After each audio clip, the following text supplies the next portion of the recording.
kita berdoa. Bapa di surga, kami bersyukur untuk pagi hari ini. Di awal minggu yang baru ini Tuhan, kami boleh tetap datang untuk memuji dan menyembah Engkau.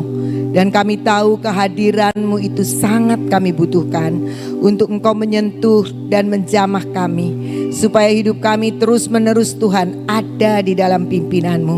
Dan kami percaya pujian dan penyembahan yang Engkau sendiri Tuhan adakan buat kami, boleh membawa kami untuk terus belajar menjadi pemuji-pemuji dan penyembah-penyembah yang berkenan di hati-Mu. Saat ini teduhkan hati kami Tuhan, untuk kami boleh belajar daripada-Mu Bapa. Karena kami tahu hanya Engkau yang dapat mengajar kami. Roh Kudus-Mu bekerja memberikan hikmat, wahyu dan pengertian. Terima kasih Bapa, di dalam nama Tuhan Yesus. Amin. Shalom saudara-saudara yang dikasihi Tuhan. Juga saudara-saudara yang mengikuti streaming pagi ini. Pagi ini kita akan belajar dan merenungkan tentang mendengarkan suara Tuhan. Saya percaya kehidupan kita sebagai orang Kristen sudah sering kali dipaksa untuk dengar, walaupun kadang-kadang nggak ngerti Tuhan ngomong yang gimana. Tapi mari kita renungkan bagaimana kita belajar sebagai orang percaya untuk kita mendengar suara Tuhan. Kita akan buka dari Yohanes 10 ayat 27 yang mengatakan demikian.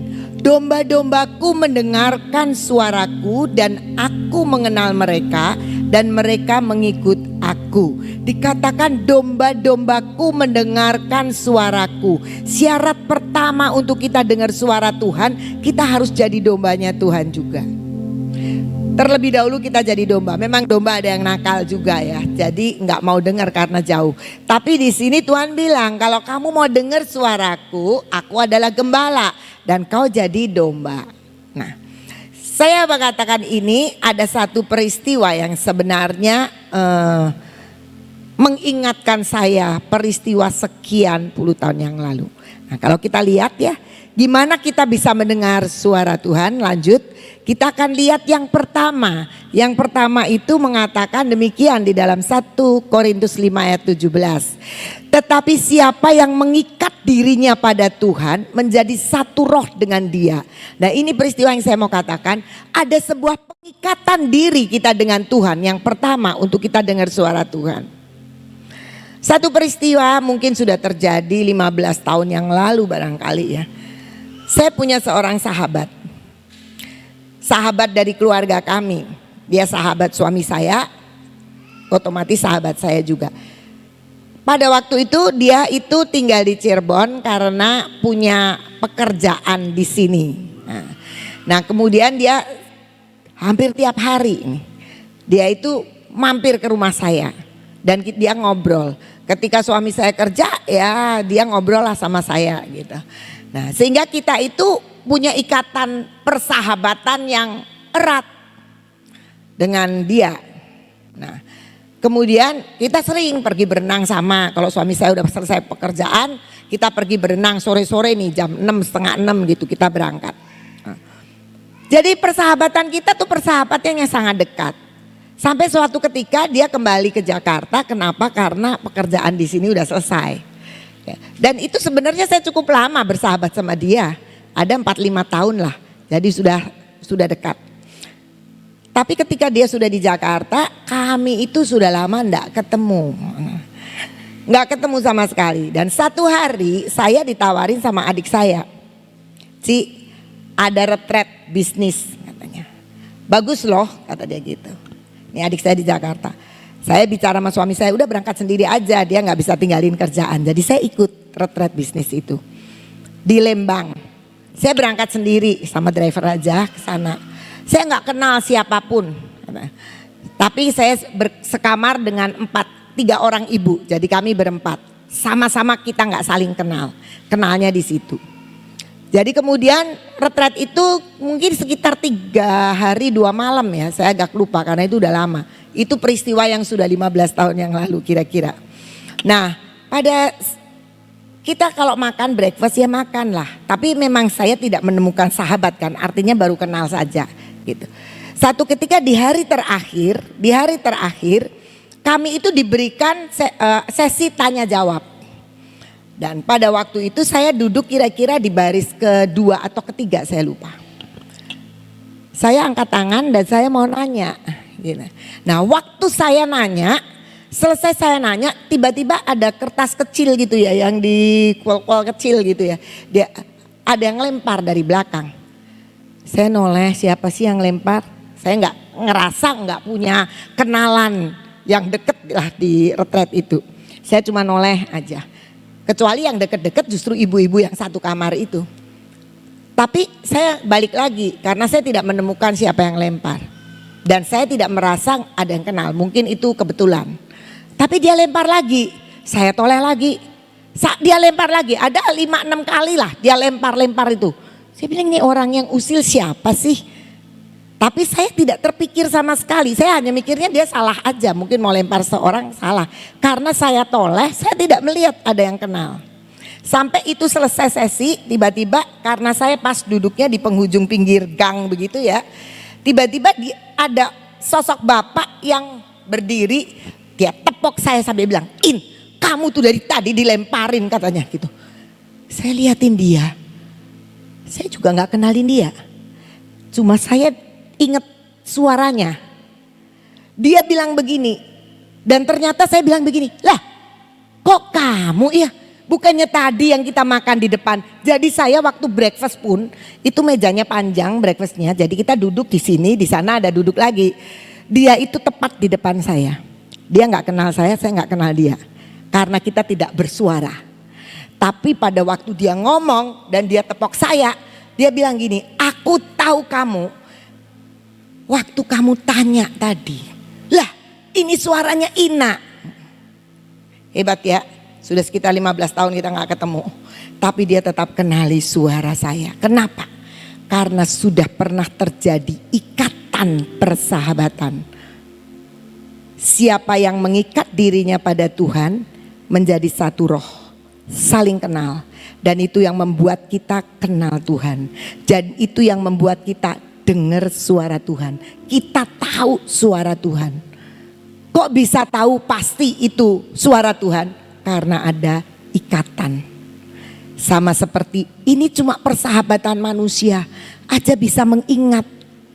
Kami ini tuh udah lama tidak pernah BBM zaman itu ya. Tapi enggak pernah. Karena dia kemudian menikah. Dan kemudian setelah menikah saya masih hadir di pernikahannya. Setelah itu dia sibuk sendiri, kita juga sibuk sendiri. Saya mau kasih tahu, hubungan kita dengan Tuhan sampai kita bisa mendengar. Kalau ada sebuah ikatan persahabatan kita dengan Tuhan. Ikatan yang membuat kita satu roh sampai kita peka dengan suara Tuhan. Saya percaya bahwa itu harus terjadi dalam kehidupan kita sebagai orang percaya. Yang kedua, bagaimana kita bisa mendengar suara Tuhan? Mazmur 25 ayat 14 mengatakan begini. Tuhan bergaul karib dengan orang yang takut akan Dia dan perjanjiannya diberitahukannya kepada dia. Jadi kalau kita bergaul karib dengan Tuhan, maka percayalah Tuhan akan banyak ngomong sama kita. Kita tahu kan siapa yang bisa curhat sama kita? Gak mungkin orang yang kenal pagi sore udah curhat, gak mungkin. Biasanya yang curhat itu karena teman dekat. Karena kita sudah bergaul karib. Karena kita sudah tahu. Kemudian kita berani cerita hati kita. Tuhan juga begitu. Dia akan ngomong sama kita. Yang mau selalu bergaul karib dengan Dia. Kita contohnya aja nggak usah jauh-jauh ya di sini. Kenapa Tuhan banyak ngomong sama Ibu Nani? Kenapa kok Tuhan ada apa-apa kok ngomong? Peristiwa-peristiwa yang akan datang yang mau terjadi. Bagaimana kita menyiapkan diri. Kenapa Tuhan ngomong sama Ibu Nani? Karena Ibu Nani banyak bergaul karib dengan Tuhan. Banyak sih orang-orang yang ngaku, kata Tuhan begini loh, cocokin aja jadi apa enggak. Saya sering ketemu sama orang-orang, enggak jauh lah, di sini. Kata Tuhan saya harus pindah gereja. Ya boleh-boleh aja, wong dia yang disuruh Tuhan. Nggak lama kemudian ketemu lagi sama saya. Sekarang saya suruh balik lagi.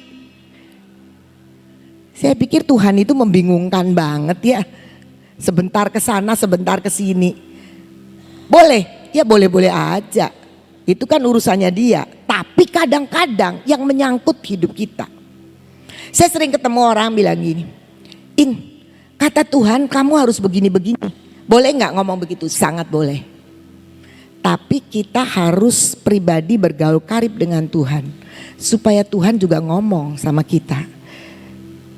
Karena apa? Karena kadang-kadang orang itu paling suka memakai nama Tuhan ngomong. Kalau sudah Tuhan ngomong itu kita takut. Wih, Tuhan yang ngomong loh. Jadi kita rada ngeri ya. Tapi pribadi kita dengan Tuhan harus kita tahu. Saya banyak bertemu dengan orang yang selalu begitu. Mungkin karena mau ngatur hidup kita. Terus dia bilang, kata Tuhan begini. Oke, kata Tuhan begitu. Oke, saya akan doakan. Kalau Tuhan ngomong sama kamu tentang saya, Tuhan juga akan ngomong kepada saya tentang saat itu, tentang peristiwa itu. Dan itu yang membuat kita menjadi orang Kristen yang stabil, orang Kristen yang tahu jelas. Karena bagi orang Kristen itu perlu dan penting sekali bisa mendengar suara Tuhan. Tapi kita kadang-kadang saya nggak bisa dengar suara Tuhan. Karena kita kepengennya suaranya itu seperti kita orang ngomong. Tuhan itu kalau ngomong harusnya begini. Tuhan itu kalau ngomong mau dengerin suara. Saudara percayalah. Kalau saudara dengar suara lari kali. Ini setan apa Tuhan yang ngomong ya? Nah, bilang begitu. Saya ingat saya dulu pernah ngobrol sama papahnya Ibu Nani. Ya itu sudah lama ya kan, papanya Ibu Nani sudah dipanggil Tuhan sudah lama. Tapi dulu saya sering ngobrol waktu saya baru pindah ke Cirebon, kemudian saya bergabung. Dan saya tuh selalu kan waktu itu masih ada di rumahnya Ibu Nani persekutuannya. Jadi saya selalu ke sini ngobrol sama Engkong. Saya kalau manggil Engkong gitu. Terus dia bilang gini, dia nanya sama saya, In, menurut kamu katanya, kalau dengar suara Tuhan itu enak yang audible atau yang dari hati? Lah saya waktu itu ya Kong ya seneng yang audible dong, jadikan kita nggak salah. Tapi dia kasih tahu, banyak orang kepingin yang audible. Kenapa? Karena sepertinya nggak salah. Justru resikonya besar. Kenapa? Kalau kita nggak peka, iblis pun bisa loh nyaru-nyaru ngomong begitu. Kata dia. Tapi kalau di dalam hati itu Roh Kudus yang bicara, itu sangat selektif. Karena hatimu itu kudus, adanya Roh Kudus dan suara hatimu sendiri. Jadi pergumulannya antara suara hati dan Roh Kudus. Enak yang di dalam hatiin. Walaupun saya waktu itu saya sih tetap senang kalau audible jelas gitu loh ya. Tapi dari situ saya belajar. Pelihara Roh Kudus di dalam hati. Dia sanggup berbicara kepada kita. Dan jauh lebih aman kata Engkong Tanjung ya, papanya Ibu Nani. Tapi itu menjadi sebuah sebuah pengertian dan pemahaman baru. Saya percaya kita semua rindu untuk dengar apa yang Tuhan ngomong. Kalau dikatakan perjanjiannya diberitahukan, kadang-kadang kita itu diberitahukan hal-hal yang Tuhan mau kerjakan. Bukan cuma sekedar menjawab firman, menjawab kerinduan, menjawab doa kita. Tapi juga memberitahukan apa ide-idenya. Tuhan itu bukan Allah yang gak punya ide loh. Tuhan itu yang Allah yang sangat kreatif. Dia bisa tunjukkan kepada kita hal-hal yang sangat tidak kita duga. Yang ketiga, bagaimana kita mendengar suara Tuhan? Amsal 1 ayat 20-21 bilang begini.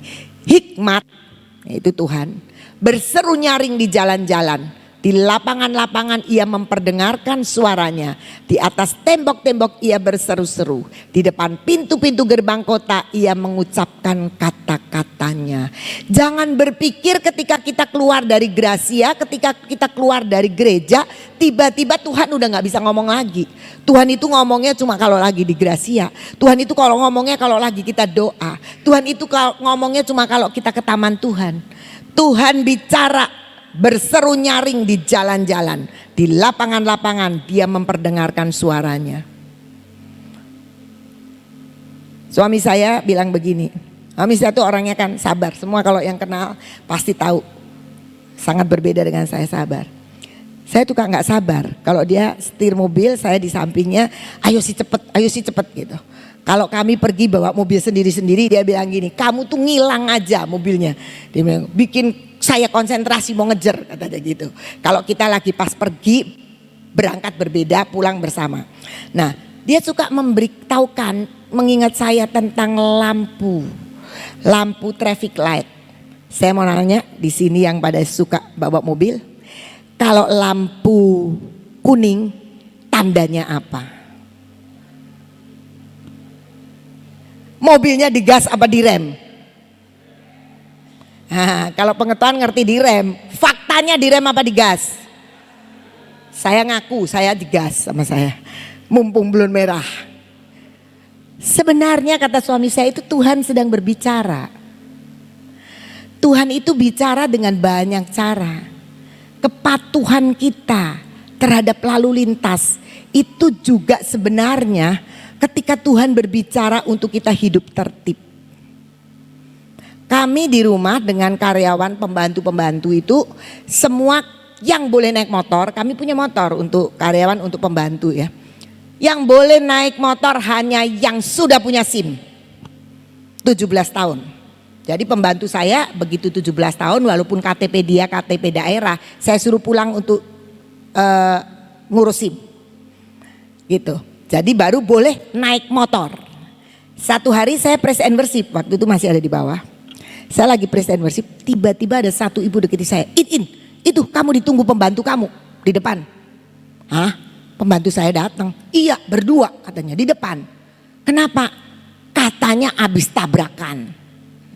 Saya keluar, begitu lihat wajah saya, pembantu saya langsung bilang begini, Bu, tapi nggak ada polisi kok, nggak ada polisi. Saya karena sudah tahu mau tabrakan, iya memang nggak ada polisi. Ternyata pembantu saya yang datang itu yang nggak punya SIM. Dua orang pembantu saya nggak punya SIM dua-duanya. Dia bilang nggak ada polisi kok. Pertanyaannya saya adalah, memangnya SIM itu hanya berlaku kalau ada polisi? SIM itu kan surat izin mengemudi. Ketika Anda tidak punya berarti Anda tidak diizinkan untuk mengemudi. Tapi kita sering bilang, kata saya gitu, kita kan yang penting gak ketangkep polisi. Saya karena saya dari Jakarta, kalau di Jakarta zaman itu ya zaman saya, mungkin sekarang udah enggak, banyak pemeriksaan KTP. Jadi kami ini orang Jakarta selalu bawa KTP di dompet. Sampai hari ini pun saya selalu ada KTP. Tapi saya bingung sama orang Cirebon. Kalau pergi-pergi itu KTP gak pernah dibawa. SIM gak pernah dibawa. Sampai satu ketika saya itu pulang tidak naik mobil sendiri. Saya ada yang setir teman saya. Kita itu pergi rame-rame terus ketangkep polisi. Saya nggak tahu apanya ya gitu ya. Terus waktu duduk polisinya minta SIM. Teman saya jawabnya begini, Pak, SIM saya ketinggalan. Oh nggak bisa, kalau gitu Anda ditilang. Terus dia jawab begini, ini temen loh, temen Gracia. Tapi sekarang udah gak di sini. Terus dia bilang gini, Bapak yang penting lihat saya bisa nyetir kan? Kan sebetulnya SIM bukan untuk itu. Pembuktian bahwa Anda sudah diizinkan untuk bawa mobil. Nah, seringkali kita juga begitu. Kalau di jalan-jalan kita udah gak kelihatan sama sekali kalau kita itu anak Tuhan. Karena kita udah pikir Tuhan itu hanya bisa ada di gedung gereja atau persekutuan. Tetapi Amsal mengingatkan kita, hikmat itu berseru di jalan-jalan. Artinya kita harus tahu ketika kita harus disiplin. Ini baru saya contoh satu loh, disiplin lalu lintas loh. Itu sebenarnya Tuhan sedang memperdengarkan bagaimana kita bersikap, bagaimana kita bertindak. Dikatakan di atas tembok ia berseru-seru, artinya kekristenan kita itu ada di mana-mana. Dan Tuhan bicara lewat traffic light, lewat aturan ini, lewat aturan itu dan sebagainya. Mari kita belajar mendengar suara Tuhan bukan ketika kita mendengar audible atau kita baca Alkitab, tetapi mendengar suara Tuhan itu bisa karena keterikatan dengan Tuhan. Kita bisa peka terhadap apa yang Tuhan beritahukan. Kita bergaul dengan firman Tuhan. Tuhan mau ngomong sama orang yang karib. Seperti Tuhan punya ide untuk menghakimi Sodom dan Gomora, menghukum. Tapi Tuhan tahu di situ ada Lot, keponakannya Abraham. Jadi karena Abraham bergaul karib, dia pikir-pikir, ngomong gak ya sama Abraham, cerita gak ya aku punya ide untuk menghukum Sodom dan Gomora. Akhirnya Tuhan ngomong. Dan apa yang terjadi? Memang hukuman tetap jalan, tapi Tuhan selamatkan Lot dan keluarganya. Nah, kita sekarang berpikir gini, apa sih manfaatnya kita dengar suara Tuhan? Gunanya apa sih? Itu kehidupan kita. Yang pertama kita lihat, apa yang Tuhan bicarakan, semua yang keluar dari mulut Tuhan adalah firman. Mazmur 119 ayat 105 dikatakan, firman-Mu itu pelita bagi kakiku dan terang bagi jalanku. Saudara-saudara, firman Tuhan itu menjadi tuntunan hidup kita. Firman Tuhan itu yang menerangi apa yang kita nggak ngerti, yang bikin kita pusing. Saat ini mungkin kita sedang dihantui dengan begitu banyak cerita dari media sosial yang mengatakan bahwa zaman ini bukan zaman yang semakin baik. Nanti ya, itu Pak Jokowi bilang nanti akan terjadi panas yang luar biasa di tahun-tahun mendatang. Dan kemudian nanti panen gak akan berhasil. Nah, Anda pikir sekarang, mau Anda punya sawah tanah segede apapun, kalau sudah panas dan tidak berhasil, kita mau makan apa? Pasti saya percaya tetap ada bagian yang menghasilkan, dan itu untuk makan kita yang harus dibeli dengan harga yang sangat mahal. Dan itu seringkali akan membuat kita menjadi ketakutan. Tapi dikatakan firman Tuhan itu pelita. Di tengah kegelapan tetap ada terang. Dan bilang menjadi terang buat jalan-jalan kita, sehingga kita tidak akan tersandung. Karena itu ketika kita tahu bahwa firman Tuhan itu pelita dan terang buat jalan kita, kita harus penuhi hidup kita dengan firman Tuhan. Kenapa kita harus baca firman? Saya kalau baca nggak ngerti, nggak apa-apa. Anda nggak disuruh ngerti kok kalau belum waktunya. Nanti tiba-tiba Anda akan mengerti. Kalau sekarang baca langsung ngerti semua, waduh otak kita nggak nyampe. Karena itu terlalu dalam. Tapi tetap kita butuh firman. Dan firman itu yang akan menjadi tolok ukur dari setiap yang Tuhan mau ngomong. Saya jadi teringat peristiwa, ya sudah lama, waktu itu saya belum menikah. Saya itu senang kalau dulu belajar selalu setel radio, nggak tahu sekarang masih ada nggak ya, radio Pelita Kasih sama dari Yaski di Jakarta nih, kayaknya mungkin masih ada. Saya senang, saya itu kalau belajar nggak bisa sunyi senyap, harus ada lagu, harus ada khotbah, ya nggak apa-apa, karena kebetulan saya kan di eksak ya, di teknik, jadi nggak banyak hafalan, banyak hitungan. Nah saya senang ditemani dengan itu. Dan saya ada satu hamba Tuhan yang saya suka. Dan seringkali saya beli kasetnya. Waktu masih model kaset saya dengerin. Satu hari saya dengar berita. Dan berita itu ternyata benar. Karena saya akhirnya ketemu dengan anaknya. Bahwa hamba Tuhan ini disuruh Tuhan, katanya loh ya, tanda petik. Disuruh Tuhan untuk menikahi salah satu aktivis gerejanya. Padahal dia sudah punya istri, sudah punya anak. Mungkin kita kalau nggak ngerti kita pikir iya ya, habis disuruh Tuhan. Tapi kalau kita tahu firman, kita tahu bahwa itu pasti bukan dari Tuhan. Kita bisa tahu bagaimana kalau kita tidak pernah baca kebenaran firman. Kita harus tahu kebenaran, itu yang membuat kita ngerti. Karena Tuhan bicara itu kan termanifestasi dengan berbagai cara. Yang tadi saya katakan ada 3 yang tadi. Masih ada banyak lagi. Jadi kalau kita nggak tahu dasarnya, ya kita bisa melenceng. Dan sejak itu saya nggak mau dengerin lagi. Loh kenapa? Kan bagus khotbahnya, betul. Tapi saya berpikir ada transfer roh nanti yang saya akan terima. Dan saya tidak mau dengerin lagi. Sekian puluh tahun kemudian saya kenal sama anaknya dari istri pertama tentu saja. Dan dia sempat cerita, memang papaku error waktu itu. Tapi saya mau katakan, dari mana kita tahu kebenaran kalau kita tidak pernah baca firman. Dan firman itu yang akan menuntun kita untuk kita tidak jatuh di dalam dosa. Yang kedua, apa manfaatnya kita dengar suara Tuhan. Yesaya 30 ayat 20 dan 21 bilang begini. Dan walaupun Tuhan memberi kamu roti dan air serba sedikit.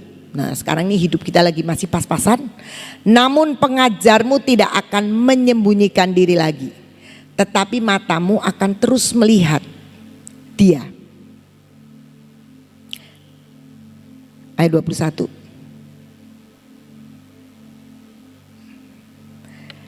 Dan tadi matamu akan terus melihat dia. Dan telingamu akan mendengar perkataan ini dari belakangmu.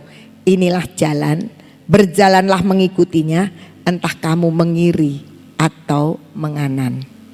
Jadi dikatakan di sini, apa manfaatnya kamu bisa dengar suara Tuhan?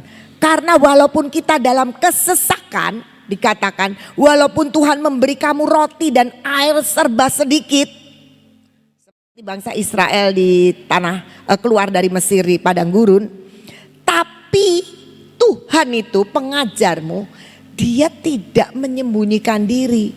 Tuhan selalu ada di saat Tuhan memimpin bangsa Israel ke tanah Kanaan. Dan kita tahu ternyata rencana Tuhan membawa bangsa Israel ke Kanaan itu enggak tiba-tiba, tapi diizinkan mereka mengalami roti dan air yang serba sedikit. Tapi Tuhan tidak pernah menyembunyikan diri. Mereka nggak pernah kelaparan sebenarnya. Tapi hidupnya memang masih pas-pasan. Dan dikatakan biarlah mata kita terus menatap dia, melihat dia. Karena nanti telingamu itu akan mendengar perkataan ini dari belakangmu. Ini loh, jalani, ikuti aja, belok kiri, belok kanan, akan dituntun oleh seorang pengajar. Banyak orang Kristen tidak mengalami itu karena ketika dia mentok, nyalahin semua yang ada di sekitar. Oh begini, oh begitu. Saya melihat itu terjadi sama banyak orang Kristen. Maaf saya cerita aja ya. Kita di sekolah kami itu, kalau anak-anak kelas 11 sekarang ini, yang mau naik kelas 12 udah diomongin. Kamu mau kuliah di mana siapin. Mau minta tolong sekolah kasih. Ini sekolah terus membuat kerjasama dengan perguruan tinggi. Dan kita akan nolongin sampai ke perguruan tinggi negeri pun. Tapi gak semua respon. Saya tidak tahu. Mungkin dia pikir saya gak mau kuliah. Mungkin ada yang mikir gua punya duit ngurusin sendiri. Setelah semua mentok barangkali baru datang. Sir, tolongin sih, saya mau sekolah di sini. Wis telat, semua sudah diterima. Terus ada berita yang ngomong sama saya, Miss, anak saya mau masuk kelas 12 tahun ini ya, tolong jangan sekolah kelewatan. Sekolah itu lupa, katanya telat mendaftarkan anaknya orang masuk ke perguruan tinggi negeri. Saya mau kasih tahu, hari ini sebentar lagi akan dipasang bahwa kami punya 2 anak yang masuk perguruan tinggi negeri. Kok gak telat? Siapa yang bantuin? Sekolah. Terkadang kita itu gak dengar suara Tuhan, tapi nyalain semua orang yang ada di sekeliling. Saya gak tahu dia ngomong apa. Saya tahunya cuma dari orang tua yang sekarang anaknya kelas 11. Jangan telat ya sekolah ya. Jangan telat ya sekolah ya. Sekolah tidak telat. Karena sehari ini pun yang sudah diterima di perguruan tinggi dengan beasiswa 100% sudah ada beberapa anak. Kita gak pernah telat. Karena kerinduan kita adalah membawa setiap anak itu bisa kuliah dan dapat yang terbaik. Dan kami ada anak-anak yang diterima di perguruan tinggi negeri. Di Gajah Mada satu lagi di perguruan tinggi yang aneh yang kemarin Sir Steve cerita loh. Mau minta jurusan kereta api, mau jadi masinis. Itu yang lagi Sabtu Sir Steve tuh. Itu seumur hidup saya menjadi pengurus sekolah belum pernah ada yang cita-cita jadi masinis, baru kali ini. Dan ketika itu ternyata yang daftar jadi masinis itu banyak, ratusan. Dan kemudian saya bilang ke Ibu Nani, ini anak pengen loh, tidak mau daftar di jurusan lain kecuali itu. Dan pada waktu pelepasan Ibu Nani bawa firman, saya cerita ini anak nih. Katanya gitu, mau gini, oh sini didoakan, tumpangin tangan didoakan. Dan dia diterima. Kami ini selalu mau begitu, tapi gak apa-apa sih. Banyak orang salah tangkap ya gak apa-apa. Tapi saya mau katakan, kita harus dengar suara Tuhan. Memang saya juga tidak berharap semua orang gantungin nama sekolah. Belajarlah kita sebagai orang Kristen mendengar sendiri suara Tuhan. Dan itu manfaatnya besar sekali. Untuk hidup kita. Kalau kita dengar suara Tuhan, Tuhan itu akan mengarahkan ke kiri, ke kanan. Yang ketiga, kalau kita manfaatnya dengar suara Tuhan, membuat hidup kita itu berhasil. Ini ayat yang saya sangat suka. Kenapa? Ini ayat yang saya dapat ketika pemberkatan pernikahan saya. Yang sudah menikah masih ingat enggak ayat Alkitabnya yang disampaikan hamba Tuhan? Saya ingat. Janganlah engkau lupa memperkatakan kitab Taurat ini, tetapi renungkanlah itu siang dan malam, supaya engkau bertindak hati-hati sesuai dengan segala yang tertulis di dalamnya. Sebab dengan demikian perjalananmu akan berhasil dan engkau akan beruntung. Napa kita pengen tahu kehendak Tuhan, pengen tahu Tuhan yang ngomong, ujungnya kan pengen jadi orang yang berhasil dan beruntung. Kok ada berhasil dan beruntung ya, Anda bisa berhasil, tapi Anda ternyata tidak beruntung, bisa. Tapi Tuhan bilang firman, kalau kamu renungkan, kalau kamu dikatakan memperkatakan deklarasi, jangan dianggap nggak penting. Diperkatakan firman, kemudian direnungkan. Artinya direnungkan apa? Orang merenungkan itu bukan cuma ngelamun-ngelamun ngafalin ayat, tidak. Merenungkan itu artinya apa ya? Dalam kehidupan kita sehari-hari dilakukan, dikatakan siang dan malam. Masa kita nggak punya kerjaan ngerenungin, ngapalin ayat dari siang dan malam? Tidak. Artinya merenungkan itu sambil berjalan kita ngikuti apa yang Tuhan mau dalam hidup kita, apa yang diartikan dengan firman itu dalam hidup kita sehari-hari. Itu merenungkan siang dan malam. Dan dikatakan kemudian waktu kita merenungkan itu kita bertindak hati-hati. Udah tahu nih ada jurang, ya jangan ke situ. Kita harus cari tuntunan Tuhan yang lain. Dan kita lihat dari semua itu maka perjalananmu akan berhasil dan engkau akan beruntung. Yang ngomong bukan saya, tapi Tuhan sendiri. Dan saya belajar terus untuk mengikuti itu setiap hari, setiap hari. Saya beruntung, saya bilang saya beruntung. Anda berhasil, saya berhasil. Ya kadang-kadang gak berhasil juga, karena daging tuh kadang-kadang ya gemes gitu kan. Saya belum berhasil itu menghadapi Wati yang kerja di sekolahan ini. Kemarin sudah dimarahin, hari ini pulang lagi. Saya udah ngomong, niat kerja gak kamu? Niat Bu. Kalau niat gak boleh pulang. Kamu ini kerja di sekolahan. Sekolahan jalan, kamunya pulang. Sekolahannya libur, kamunya datang. Terus saya tahu kan, hari ini libur, tidak ada makanan buat dia. Kemarin saya datang habis pelayanan ke Kuningan sama Ibu Ayun. Nih kamu uang buat besok kamu makan ya, karena nggak ada catering. Kamu makan, dilihat beras masih ada, telur ada, Indomie ada, ini uang kamu beri lauk. Iya. Duitnya buat pakai pulang ternyata. Pagi-pagi Pak Peot udah ngasih saya, Bu Wati hilang lagi Bu. Udah. Saya belum lulus ngadepin Wati. Watinya masih dongkol. Untung saya ingat hari ini saya bawa firman. Tadi saya pulang ketemu Pak Peot. Saya tadi salah kostum. Jadi aduh saudara-saudara. Kalau dibilang berhasil, berhasil hidup saya. Tapi ya ada kerikil-kerikil yang seringkali menjatuhkan kita. Karena itu kedagingan. Karena itu mari kita dengar suara Tuhan. Tapi kita juga terus mengalahkan apa yang namanya daging. Karena ketika Tuhan bilang, nih loh bagianmu. Kita bilang, gak enak Tuhan, jangan itu Tuhan. Nah itu yang terus firman itu nanti yang akan menguatkan kita. Dan roh itulah yang kalau kita mengikatkan diri dengan roh Tuhan. Maka itu yang menguatkan kita. Apakah waktu saya mau menikah tinggal di Cirebon saya suka?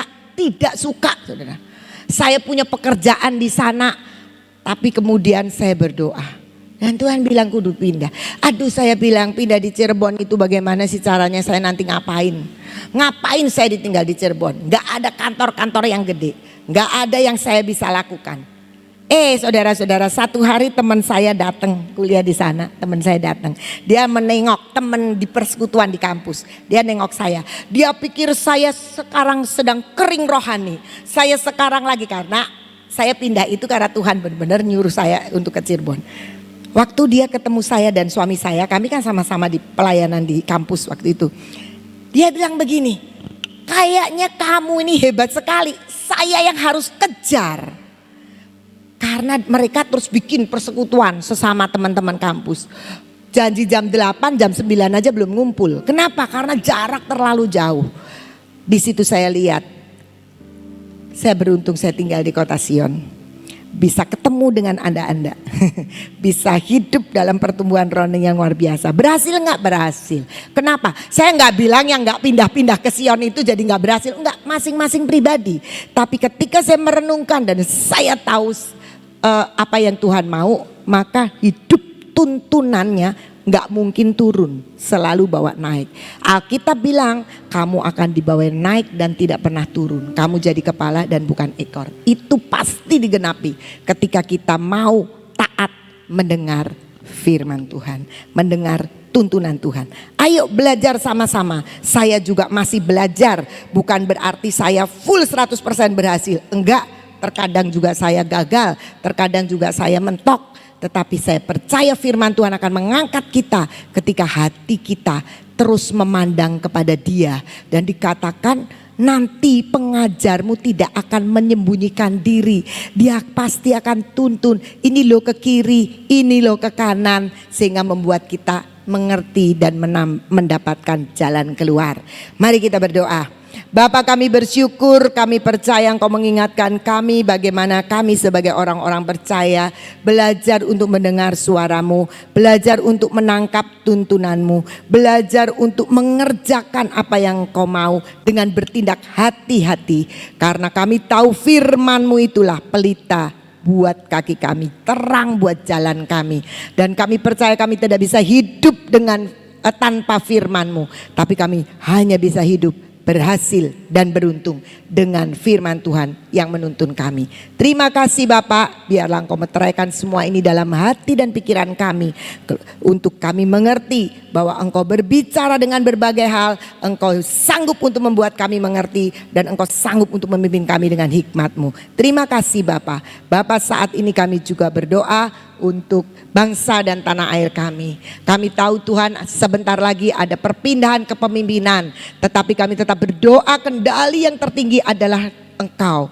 Engkau yang akan mengendalikan, berotoritas atas bangsa ini. Siapapun pemimpinnya, kami tahu ada di dalam kontrol dan kendali-Mu. Dan kami percaya perpindahan kepemimpinan ini akan tetap membuat hidup kami anak-anak-Mu terjamin. Dan kami tahu Tuhan hanya firman-Mu yang akan memberikan hikmat kepada kami, untuk kami mengerti bagaimana kami sebagai warga negara untuk boleh mengambil kontribusi untuk mendukung akan pemerintah ini. Mungkin hanya dengan sikap hidup kami, dengan doa-doa kami, terlalu banyak yang dapat kami kerjakan.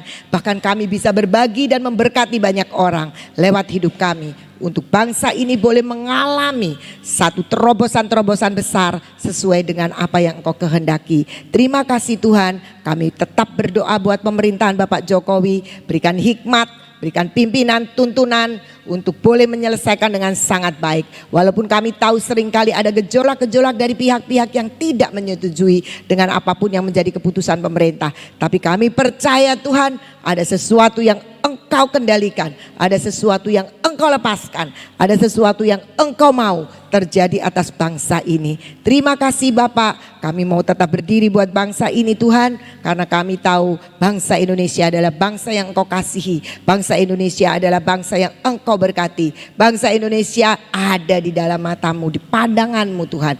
Terima kasih Bapak, kami mengucap syukur, biar lawatan boleh terjadi di mana-mana, semua anak-anak Tuhan boleh mengerti akan apa yang harus dikerjakan dalam kesatuan roh untuk membangun akan bangsa ini. Terima kasih Bapak. Bapak di surga, kami juga berdoa untuk hamba-Mu Ibu Nani bersama keluarga dan seluruh tim yang hari ini akan kembali ke kota Sion ini. Engkau berkati perjalanan mereka, biarlah Engkau sendiri yang menyertai dan terus Tuhan menuntun, sehingga hamba-Mu ini terus dapat dipakai untuk menggenapkan rencana-Mu bagi kota ini, bagi bangsa ini, bahkan bagi dunia. Beri kekuatan, beri kesehatan, dan beri sukacita yang penuh, damai sejahtera yang mengiringi dalam setiap perjalanan dan apapun yang sedang dikerjakan. Terima kasih Bapak, kami bersyukur untuk semuanya. Biar hari ini juga Tuhan, Engkau melimpahi kami dengan berkat dan segala kebaikan-Mu. Karena kami percaya Tuhan, itulah yang Engkau rindukan untuk kami menikmati yang terbaik di dalam kehidupan ini. Beri kepekaan yang bertambah-tambah untuk kami punya kerinduan untuk terus mengikuti apa yang menjadi firman-Mu. Terima kasih Bapak. Mari saudara-saudara kita bangkit berdiri, kita akan terima pengurapan.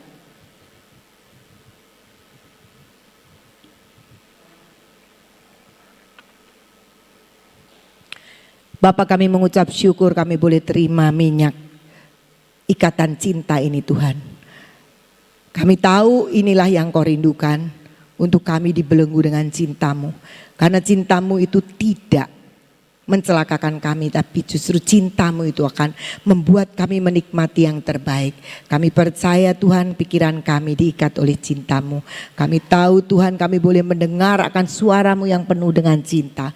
Kami tahu mulut bibir kami dipenuhi dengan cinta kasih dari Tuhan untuk kami bagikan kepada banyak orang. Dan kami percaya Tuhan, Engkau sendiri yang akan menguduskan hati kami dan mengikat kami dengan cinta-Mu. Kami percaya sering kali tegar tekuk kami Tuhan, yang membuat kami sulit Tuhan untuk dapat taat kepadamu. Tapi pagi ini kami percaya minyak urapan-Mu ini akan terus menjadikan kami menjadi anak-anak yang taat dan patuh.